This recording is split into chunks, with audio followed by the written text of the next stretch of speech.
Его называют самым бесстрашным животным в мире. Но это не комплимент, это диагноз. Почему львы весом в 200 килограммов предпочитают обходить это 30-сантиметровое существо стороной? Как он выживает там, где рассыпаются в прах даже высшие хищники? И почему его главная суперсила – это одновременно его проклятие?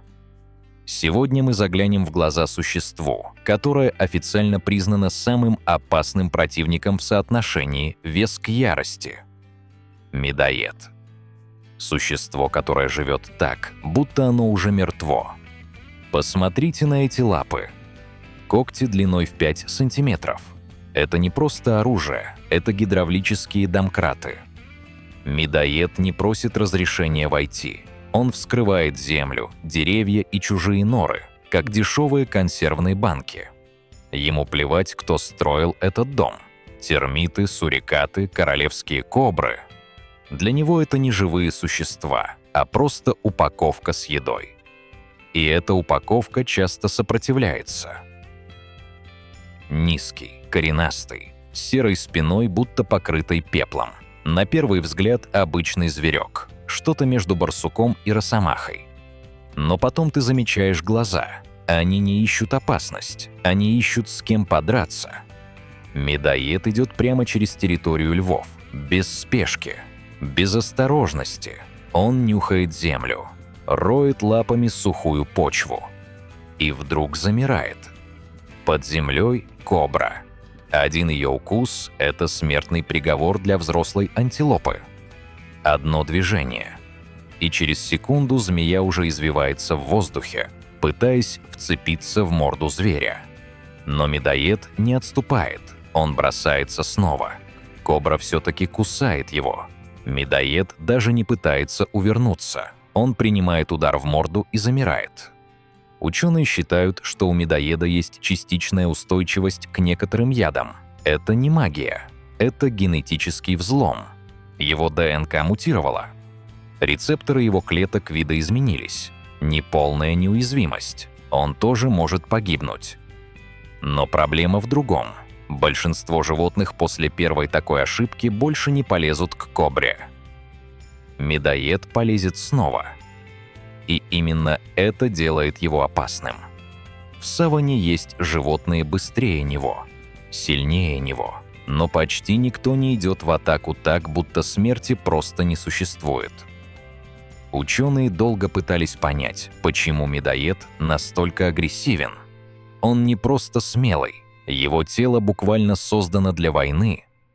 Броня медоеда – это не только гены. Кожа медоеда настолько толстая и свободная, что хищник может схватить его и все равно не удержать.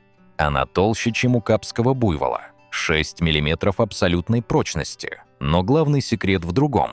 Эта кожа не прикреплена к его мышцам плотно. Это живой мешок. Если леопард схватит медоеда за загривок, обычное животное парализовано. Медоед же просто разворачивается внутри собственной кожи на 180 градусов и кусает в ответ. Он идет туда, где больно. Он живет там, где опасно. Пчелиный улей для него – это шведский стол. Тысячи диких африканских пчел, способных убить человека, облепляют его плотным ковром. Он не обращает на них внимания. Он ест мед и личинки, пока его жалят в самые нежные места. Его порог боли смещен в зону бесконечности. Спасибо всем, кто смотрит и участвует в обсуждениях. Ваши комментарии, лайки и подписка помогают выпускать новые фильмы и делать их еще лучше. Леопард – идеальный убийца, вершина инженерной мысли природы. Он видит медоеда. Весовые категории несопоставимы – 15 килограммов против 70. Но медоед – он переходит в контратаку еще до того, как лапы леопарда коснулись земли.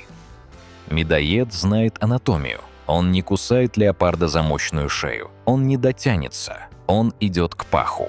Он идет к животу. Он бьет туда, где нет защиты. Леопард в замешательстве.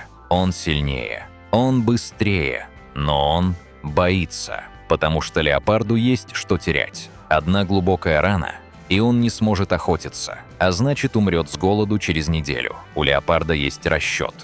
У медоеда только ярость. В этой математике выживания побеждает тот, кому плевать на завтрашний день. Медоед. Это не просто мышцы и кожа. Это интеллект, превращенный в оружие. В мире африканских хищников нельзя быть маленьким и осторожным. Тебя съедят. Но если ты готов броситься в лицо любому врагу, мир начинает уступать тебе дорогу, даже если ты весишь всего 15 килограммов. Медоед не выглядит как животное, которое хочет выжить. Он выглядит как животное, которое уже приняло смерть, и поэтому перестало ее бояться. А это самое опасное существо в любой природе. Он может пройти мимо, а может атаковать все, что окажется рядом, без предупреждения, без страха.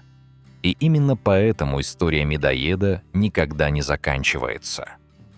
Пока среди бескрайних равнин слышен рык льва, где-то внизу будет слышно хриплое дыхание того, кто этот рык презирает. Подпишитесь, чтобы не пропустить наши следующие погружения в бездну дикой природы. Поделитесь своими мыслями о фильме в комментариях. Всегда интересно читать разные мнения и истории зрителей. До новых встреч в мире дикой природы!